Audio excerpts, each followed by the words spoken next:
कहानी की शुरुआत में हम देखते हैं कि नासा के एक स्पेस कैप्सूल की क्रैश लैंडिंग हुई। उसके अंदर एस्ट्रोनॉट सैम मौजूद थी। रेस्क्यू टीम ने उसे तुरंत बाहर निकालकर एक बोट पर बैठाया और हॉस्पिटल ले गए। थोड़ी देर बाद जब सैम होश में आई तो उसे बहुत चक्कर आ रहे थे। उसने आसपास देखा तो एक पेन हवा में तैरता हुआ दिखाई दिया। जब उसने उसे छूने की कोशिश की तो कुछ लोग अचानक कमरे में आ गए और जब उसने दोबारा पेन को देखा तो वो ट्रे पर पड़ा था। फिर अचानक ही उसे उल्टी आने लगी। डॉक्टर ने समझाया कि तुम्हारी जैसी हालत है उसमें वहम हो जाता है, बहुत नॉर्मल है। उन्होंने सैम से कुछ सवाल किए ताकि उसकी मानसिक हालत को समझा जा सके। जब सैम ने पेन के बारे में बताया तो डॉक्टर्स कहने लगे कि इतने समय से तुम बिना ग्रेविटी के जी रही थी, चीजों को तैरता देखने की तुम्हें आदत हो गई है, इतनी चिंता मत करो। उसका हाथ थोड़ा सूजा हुआ था पर टूटा नहीं था, शायद लैंडिंग के समय चोट लग गई होगी। उन्होंने सैम से पूछा कि हुआ क्या था। सैम ने बताया कि मिशन कंट्रोल ने मुझे एक स्पेसिफिक लोकेशन बताई थी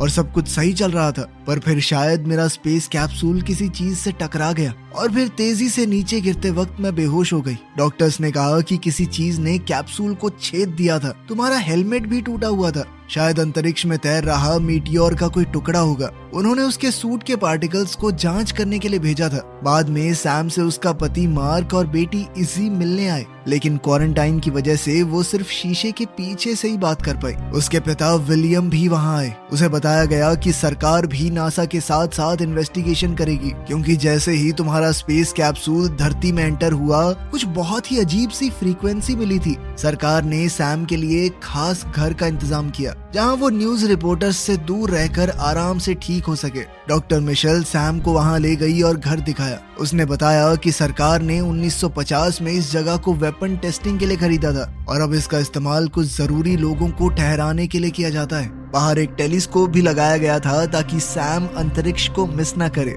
जब सैम ने टेलीस्कोप का इस्तेमाल करना चाहा तो एक तेज आवाज हुई और उसके सर में दर्द होने लगा। साथ ही उसे कुछ अजीब तस्वीरें दिखने लगी। मिशेल ने उसे संभाला और कहा कि ये सब कुछ आम है। उसने सैम से कहा कि अगर नाक से थोड़ा बहुत खून आए, अजीबोगरीब चीजें तैरती हुई दिखें तो ज्यादा ध्यान मत देना। तुम्हें ठीक होने में थोड़ा समय लगेगा, थोड़ा आराम करो। 2 महीने बाद तुम्हारा टेस्ट होगा, उसके बाद ही अगला मिशन मिलेगा। हर रोज डॉक्टर्स उसे सुबह सुबह चेक करने आते थे। एक दिन सैम को बहुत तेज सर दर्द हुआ, लेकिन बुखार नहीं था। उसने अपने हाथ की बैंडेज हटाकर देखी तो बहुत बुरा सा निशान पड़ गया था। फिर जब वो थोड़ा सामान रख रही थी तो अचानक नाक से खून निकलने लगा। तभी उसकी दोस्त वैल का वीडियो कॉल आया। बात करते करते सैम एकदम चुप हो गई और बाहर की तरफ देखने लगी। वैल चिल्लाने लगी, सैम सैम इधर देखो ना, कहाँ देख रही हो? तभी सैम का ध्यान अचानक से हटा और उसने कहा कि मुझे लग रहा है बाहर कोई है। जब उसने कैमरा बदला तो एक परछाई वहाँ से गई। वैल ने उसे कहा कि अपने सिम्टम थोड़े कम बताइयो ताकि काम पे जल्दी वापस भेज दें तुझे। कॉल के बाद घर की लाइट्स टिमटिमाने लगी और एक कमरे से तेज आवाज आई। सैम वहाँ गई तो देखा कि जमीन पर पानी और मिट्टी थी और दरवाजा खुला हुआ था। वो बाहर गई और टेलीस्कोप से जंगल को देखा। कुछ हरकत हुई पर फिर गायब हो गई। उसने एक पत्थर उठाकर उस जगह फेंका जहाँ हरकत हुई थी, लेकिन असल में कुछ उसके घर की छत पर था। तब उसके दिमाग में फिर वही अजीब सी आवाजें आई और उसने लोगों और क्रैश होने वाली साइट की यादें देखी। अगली सुबह जब सैम उठी तो उसने देखा कि उसके हाथ पर बैंडेज नहीं थी और निशान और ज्यादा बढ़ गया था। जब वो ब्रेकफास्ट बना रही थी तो उसने देखा कि एक अंडा हवा में तैर रहा है। जब उसने छुआ तो अंडा हिलने लगा, पर जब उसने छोड़ भी दिया तो भी अंडा हवा में ही था। पर जैसे ही डॉक्टर्स आए उसका ध्यान भटका, अचानक से अंडा गिरकर टूट गया, यानी वो हवा में तो था। डॉक्टर्स ने फिर से उस पर कई टेस्ट किए। एक्सरसाइज के दौरान उसके पैर में झटका लगा, लेकिन उसने कहा नहीं नहीं ठीक है, सब कुछ नहीं हुआ। टेस्ट के बाद सैम थक गई और उसने थोड़ी आइसिंग की। मिशेल ने कहा कि टेस्ट थोड़े मुश्किल हैं लेकिन नासा के लिए जरूरी हैं। उसने पूछा कि कोई सिम्टम तो नहीं है, पर सैम ने अपनी दोस्त के कहे मुताबिक झूठ बोल दिया कि सब कुछ सही है। डॉक्टर्स के जाने के बाद सैम ने मार्क को कॉल किया। उसने कहा कि जब मैं पूरी तरह ठीक हो जाऊंगी ना तो फिर फैमिली ट्रिप पे चलेंगे तीनों। इसके लिए मार्क ने मना कर दिया। उसने कहा कि इजी बिना बात कंफ्यूज हो जाएगी, उसे लगेगा कि हम साथ हैं, सब कुछ सही है। फिर जब डाइवोर्स लेंगे तो झटका लगेगा उसे। ये सुनकर सैम को बुरा लगा। उसने कहा कि अभी पक्का थोड़ी है कि डाइवोर्स लेंगे, अभी तो हम बस बात कर रहे थे ना। उनकी बातों से पता चलता है कि इजी अडॉप्टेड है और सैम और मार्क एक दूसरे से अलग हो रहे हैं क्योंकि सैम बस अपने काम में ही बिजी रहती है। मार्क और इजी के लिए उसके पास समय ही नहीं है। खैर तभी इजी ने वहाँ आकर अपनी ड्राइंग दिखाई जिसमें उसने स्पेस में कुछ लोग बनाए थे।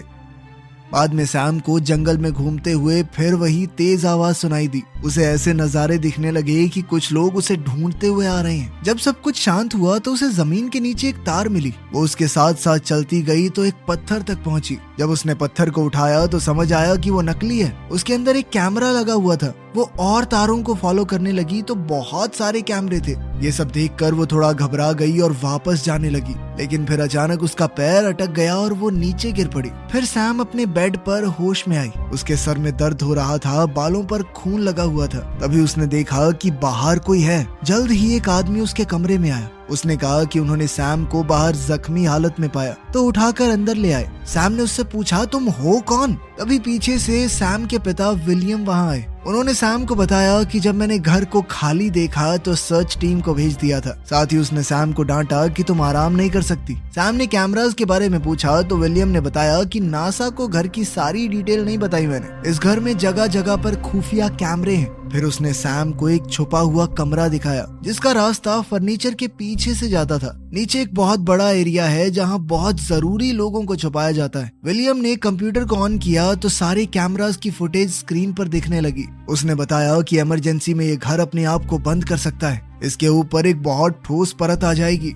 इस घर के अंदर खुद को बचाने के सिस्टम भी लगे हैं। ये घर दुश्मन पर हमला भी कर सकता है, पर उसकी तुम्हें जरूरत नहीं पड़ेगी। जब विलियम वहां से गया तो स्क्रीन्स में अचानक कुछ खराबी आने लगी। सैम ने अपना हाथ देखा, उसका निशान बाजू तक पहुंच गया था। उसने फोटो खींचकर वैल को भेजी कि देख तो ये क्या हो गया है। वैल ने कहा कि इसकी आइसिंग कर ढंग से, ठीक हो जाएगा। शाम को सैम जकूजी में रिलैक्स कर रही थी। अचानक हवा रुक गई और सैम को जंगल से अजीब आवाजें सुनाई दी। सिर्फ एक सेकंड बाद हवा फिर से तेज चलने लगी। इससे घबरा कर सैम अंदर चली गई। उसने मार्क को कॉल किया लेकिन उसने फोन नहीं उठाया। तभी अचानक लाइट्स झपकने लग गई। सैम ने फ्लैश लाइट पकड़ी और बालकनी पर गई, पर उसे कुछ भी अजीब नहीं दिखा। जब वो वापस अंदर आई, लाइट बिल्कुल बंद हो गई और एक अजीब सा मॉन्स्टर दरवाजे पर खड़ा था। सैम थोड़ी देर तक शॉक में चली गई। जब उसने दोबारा देखा तो मॉन्स्टर वहां से गायब था। लाइट दोबारा ऑन हो गई और सैम ने दरवाजा खोला। उसने हाथ में टॉर्च लेकर इधर उधर देखा, पर कुछ भी नहीं मिला। सैम वापस अंदर गई और अलार्म को एक्टिवेट करके दरवाजा लॉक कर दिया। बेडरूम की तरफ जाते वक्त घर की एआई ने अनाउंस किया कि कोई घर के अंदर घुस गया है और लॉकडाउन शुरू हो गया। मेटल पैनल्स ऊपर उठकर सारे दरवाजे और खिड़कियों को बंद करने लगी और अब सैम अंदर ही लॉक हो गई। उसने तुरंत अपने फोन से कॉल करने की कोशिश की, पर फोन में टावर नहीं आ रहे थे। फिर वही तीखी चीखने की आवाज उसके कानों को दुखाने लगी। सैम ने पीछे से आवाज सुनने पर मुड़कर देखा, पर वहाँ कुछ भी नहीं था। पास के कमरे से दहाड़ने की आवाज आई और सैम डरी हुई नीचे की तरफ भाग गई। वो क्रीचर बड़ी तेजी से उसकी तरफ बढ़ रहा था। आवाजें भी बढ़ने लगी तो सैम लाइट के स्विचेस के पास गई और सारे बटन दबा दिए, पर कुछ नहीं हुआ। बाहर निकलने के दरवाजे भी नहीं खुले। तभी कमरे के दरवाजे का हैंडल हिलने लगा, पर जैसे ही सैम ने फ्लैश लाइट ऊपर डाली वो रुक गया। कुछ देर बाद सैम ने दरवाजा खोला और बाहर चेक करने लगी और खिड़की के पास रखा एक पौधा हिलने लगा। सैम ने अब तो डर कर वो टॉर्च भी गिरा दी। उसने हड़बड़ाकर जल्दी से टॉर्च वापस उठाई और प्लांट को देखा। तभी एक अजीब से हाथ ने शीशे को छुआ और सैम चीख पड़ी। वो नीचे भाग गई और अपने पिता के दिखाए हुए बंकर एरिया में चली गई। अब वो कैमरास की मदद से बाहर देखने लगी।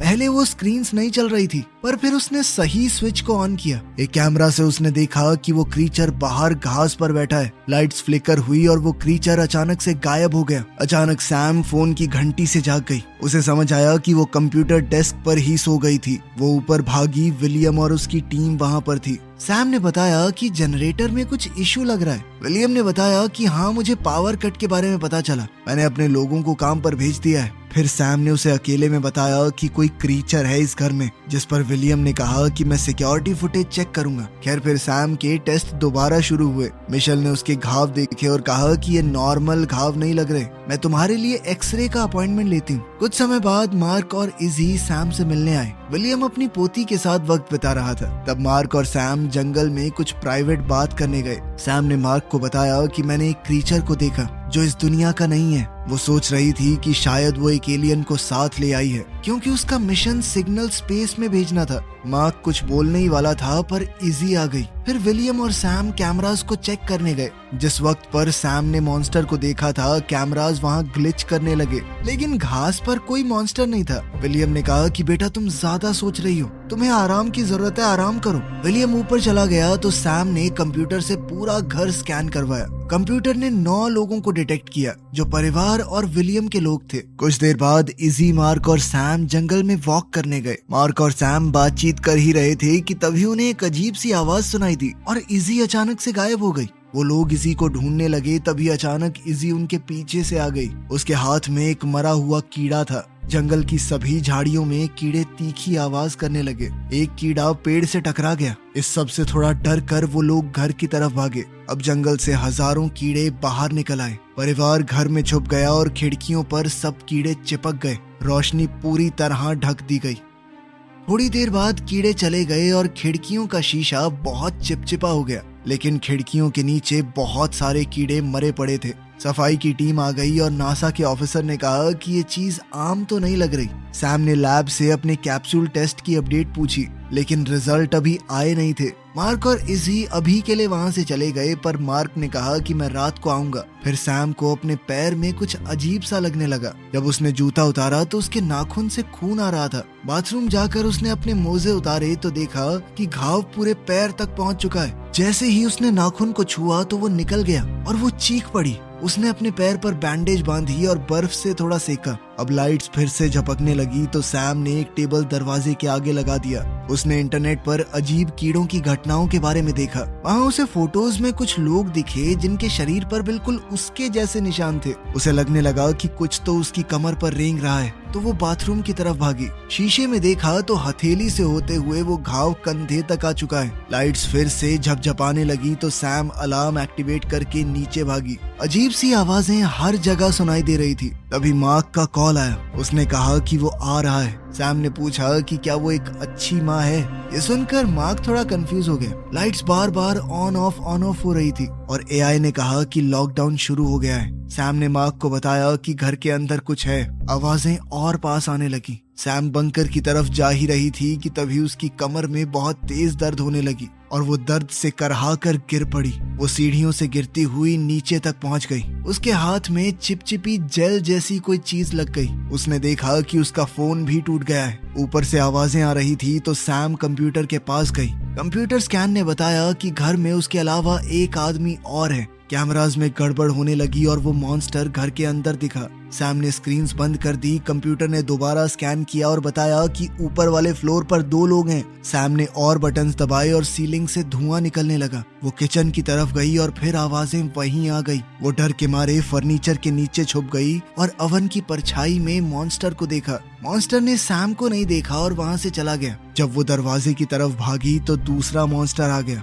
और उसे दोबारा से छुपना पड़ा। मॉन्स्टर जैसे ही गया तो सैम दरवाजे से भाग गई। सैम बाथरूम में छुप गई और फर्नीचर से दरवाजा रोककर बंद कर दिया। उसका घायल हाथ दर्द करने लगा। उसने बैंडेज उतारा तो उसकी स्किन पर अजीब सा कुछ लगा था। वहीं वो मॉन्स्टर्स दरवाजा तोड़ने की कोशिश कर रहे थे। इसके बाद सैम शावर एरिया में छुप गई। तभी उसकी नजर एक वेंट पर पड़ी। उसने तुरंत लात मारकर पैनल खोल दिया और अब वो उस वेंट के अंदर घुस गई। बाहर मार्क और इजी घर के पास पहुंचे। उन्होंने देखा कि बिल्डिंग लॉकडाउन में है। मार्क ने सैम को कॉल करने की कोशिश की पर कॉल नहीं लगा। इसीलिए वो उतरकर गाड़ी से बाहर आया और चेक करने गया। इजी ने आसपास कुछ देखा और वो अपने आप भागकर बाहर आई। मार्क उसके पीछे गया और उसने देखा कि इजी जंगल में दूर एक लाइट की तरफ उंगली दिखा रही है।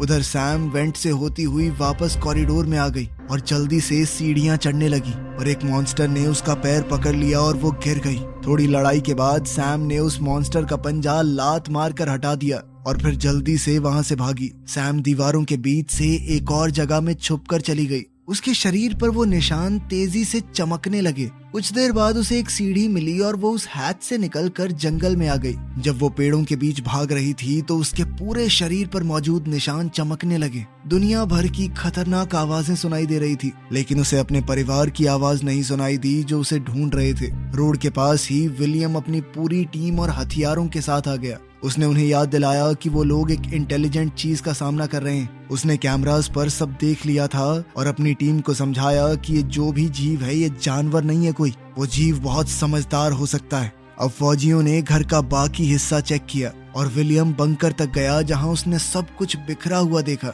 जंगल में सैम जमीन पर गिर गई और मॉन्स्टर्स की आवाजें और करीब आई तो सैम उनसे अपनी जान की भीख मांगने लगी कि प्लीज मुझे छोड़ दो। अचानक एक क्रीचर ने उसके मुंह को हल्के से ऊपर उठाया और उसकी तरफ प्यार भरी नजरों से देखा। उस जीव ने अपनी भाषा में पूछा कि क्या तुम मुझे समझ सकती हो।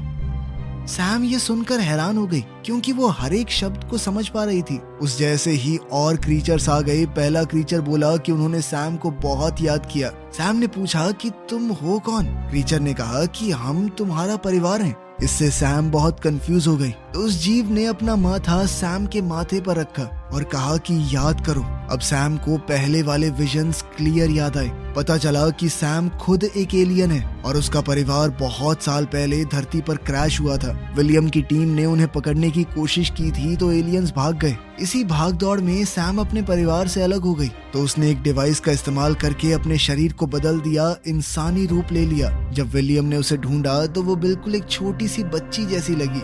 जब विलियम को इस छोटी बच्ची का कोई माँ बाप नहीं मिला तो उसे गोद ले लिया। उसके एलियन परिवार ने कभी उसे ढूंढना बंद नहीं किया। उन्हें पता था कि ये नकली रूप कुछ साल बाद खत्म हो जाएगा और वही लोग उसके कैप्सूल को छेड़ने आए थे। वर्तमान समय में मार्क और इजी जंगल में सैम को एलियंस से घिरा हुआ देखते हैं। इजी अपनी माँ का चमकता हुआ शरीर देखकर थोड़ा डर गई। सैम ने इजी को भरोसा दिलाया कि कोई तुम्हें नुकसान नहीं पहुंचाएगा। तभी विलियम वहां आ गया। उसने बताया कि मैं तो हमेशा से जानता था कि तुम क्या हो। उसने जानबूझकर सैम को एक एस्ट्रोनॉट बनाया और फिर उसे उस खास मिशन पर भेजा ताकि उसे देखकर उसका पूरा परिवार वहां आ जाए। अब वो सभी एलियंस को एक साथ पकड़ना चाहता था तो उसने अपनी टीम को कॉल किया। विलियम ने सैम से कहा कि अपने साथियों को बोल दो सरेंडर करने के लिए, लेकिन सैम ने मना कर दिया। जब विलियम ने बंदूक निकाली तो मार्क ने उसे जमीन पर गिराकर 2-3 मुक्के मार दिए। तभी सैम का इंसानी शरीर खत्म हो गया और वो पूरी तरह अपने एलियन रूप में आ गई। फौजी करीब आ रहे थे तो मार्क ने सैम से कहा कि अपनी जान बचाओ, भाग जाओ यहाँ से। इजी ने अपना हाथ बढ़ाया तो सैम ने अपने पंजे से उसका हाथ छुआ। फिर सैम अपने एलियन परिवार के साथ जंगल में भाग गई। जब तक फौजी वहां पहुंचे वो एलियंस एक बहुत ही चमकदार स्पेसशिप में पृथ्वी को छोड़कर भाग चुके थे।